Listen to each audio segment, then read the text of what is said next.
Hello everyone. यदि आपने banking stocks में इन्वेस्टमेंट कर रखा है या इन्वेस्टमेंट करने का प्लान कर रहे हो तो ये वीडियो आपके लिए बहुत ही इंपॉर्टेंट होने वाला है।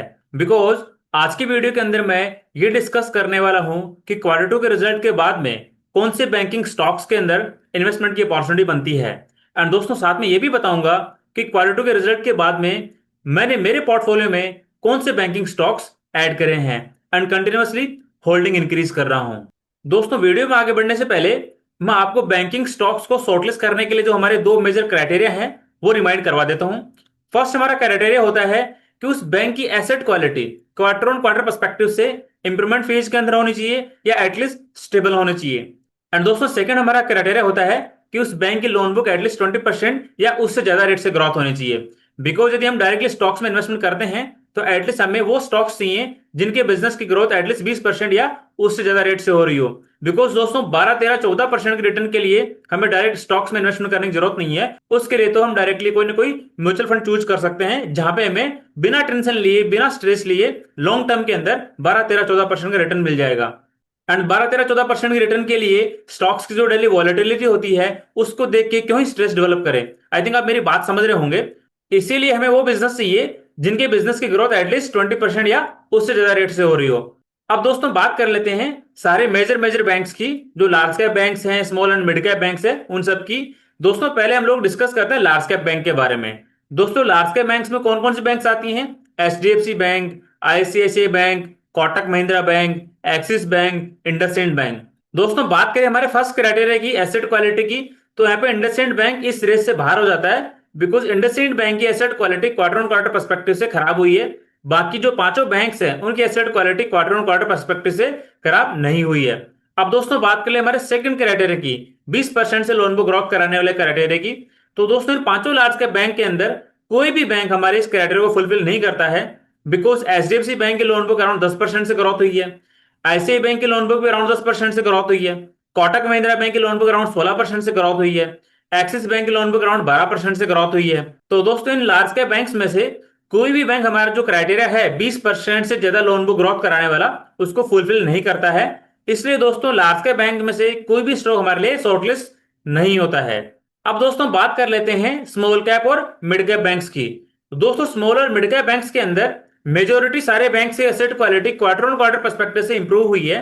बट दोस्तों हमारा जो सेकंड क्राइटेरिया होता है उसमें केवल 3 ही बैंक शॉर्टलिस्ट होते हैं जिनके लोन बुक अराउंड 20% या उससे ज्यादा रेट से ग्रोथ हुई है। दोस्तों फर्स्ट बैंक है आईडीएफसी फर्स्ट बैंक, सेकंड है डीसीबी बैंक एंड थर्ड है सीएसबी बैंक। दोस्तों इन तीनों बैंक्स को हम लोग अराउंड 3 से 4 पैरामीटर पर डिस्कस करेंगे।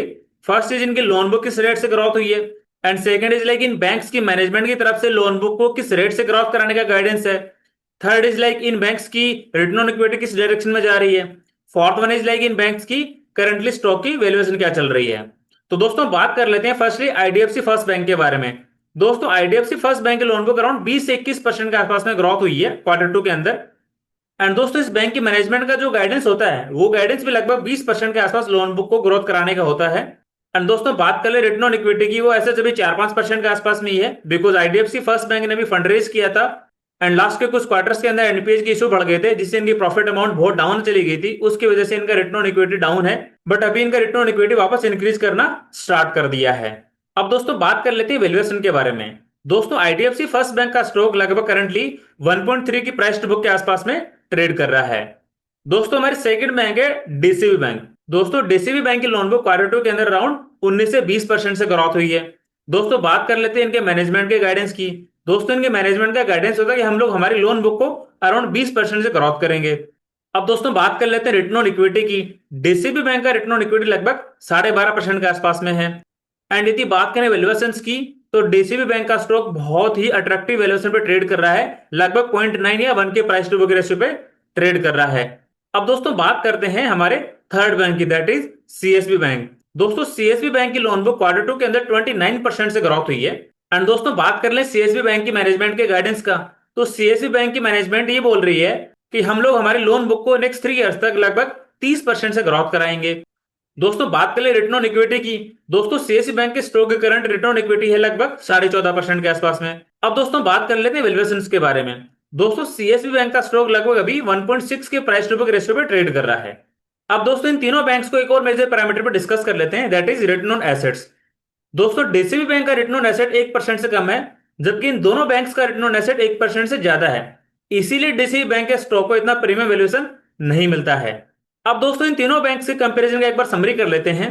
दोस्तों इन तीनों बैंक्स में से मतलब IDFC first bank, DCB bank और सीएसबी बैंक में से यहाँ पे सीएसबी बैंक इस रेस को जीतता हुआ दिखाई दे रहा है, बिकॉज सारे पैरामीटर्स पे सीएसबी बैंक इन बाकी के दोनों बैंक से आगे चल रहा है। भले या बात करो लोन बुक ग्रोथ की, भले या बात करो रिटर्न ऑन इक्विटी की, भले या बात करो मैनेजमेंट के गाइडेंस की, भले या बात करो रिटर्न ऑन एसेट्स की। बट हाँ ये बोल सकते हैं कि इन तीनों बैंक्स में से सीएसबी बैंक का वैल्यूएशन थोड़ा ज्यादा है, 1.6 का प्राइस टू बुक थोड़ा ज्यादा है। बट दोस्तों जो बैंक 30% के आसपास अपनी लोन बुक को ग्रो कर रहा है, बाकी के पैरामीटर्स इंटैक्ट है। इंडस्ट्री के अंदर जितने भी बैंक्स है, सारे बैंक्स में से सबसे ज्यादा रेट से लोन बुक को ग्रो करने वाला बैंक है सीएसबी बैंक। तो दोस्तों 1.6 का प्राइस टू बुक इस परस्पेक्टिव से यहाँ पे मेरे को ज्यादा एक्सपेंसिव नहीं लग रहा है। तो दोस्तों इस सब कुछ कंपैरिजन करने के बाद में इन समरी यहाँ पे सीएसबी बैंक इस रेस को जीतता हुआ दिखाई दे रहा है। एंड दोस्तों एज ए डिस्क्लेमर बता दूं, क्वार्टर टू के रिजल्ट के बाद में सारे बैंक्स को एनालिसिस करने के बाद में मैंने मेरे पोर्टफोलियो में सीएसबी बैंक को जगह दी है। एंड विद टाइम मैं होल्डिंग बढ़ाई जा रहा हूं एंड आगे के क्वार्टर्स के अंदर इसके रिजल्ट को मैं ट्रैक करता रहूंगा।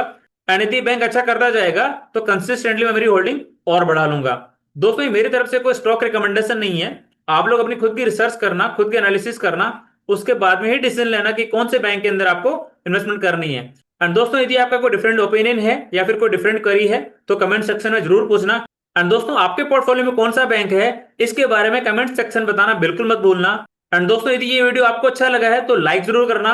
एंड दोस्तों चैनल को सब्सक्राइब करना बिल्कुल मत भूलना, बिकॉज मैं इसी तरह से हाई ग्रोथ करने वाली कंपनीज के रिजल्ट का एनालिसिस करके वीडियो बना के यहाँ पे अपलोड करने वाला हूं, जो आपको हेल्प करेगा आपके पोर्टफोलियो को रिस्ट्रक्चर करने में। ठीक है दोस्तों, आज की वीडियो में इतना ही, मिलते हैं नेक्स्ट वीडियो में, तब तक के लिए थैंक यू।